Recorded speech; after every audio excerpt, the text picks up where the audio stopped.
Welcome to this word of hope. It's Wednesday, April 30th. We're in the second week of Easter. Today, us Dominicans also remember our brother Pope Pius V. The reason why the Pope wears white. And of course, continuing these 9 days of mourning of Pope Francis, all our hearts and minds are reflecting on the legacy of his papacy. There was something very providential that he died on Easter Monday, and that these first readings throughout the beginning of this Easter season reflect on the earliest church. And Pope Francis, right before his election, spoke very much and reflecting about what does the church need in a pope?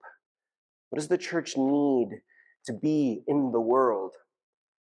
We have the first reading today of the apostles going out boldly, dangerously, being arrested, being freed from jail, but sticking to that gospel message and speaking that truth and forming one mind and one heart together. We also have this very famous passage from John.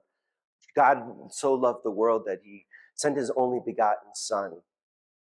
Jesus, his incarnation, is in many ways sort of the first preacher's work. We've had the prophets, but here God is speaking directly and communicating his ministry and his mission and his hope and his truth to us.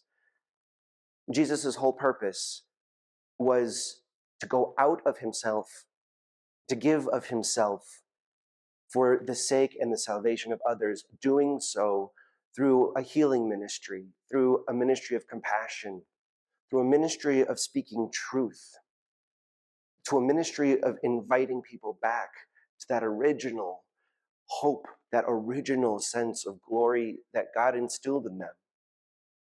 Christ went out and did not think of himself.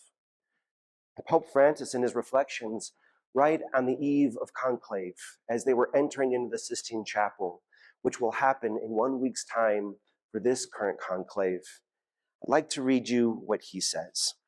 And he says, thinking of the next pope, he should be a man who, through the contemplation of Jesus Christ, from the adoration of Jesus Christ, helps the church to go out from itself toward the existential peripheries and helps her to be the fruitful mother who lives from the sweet and comforting joy of evangelization.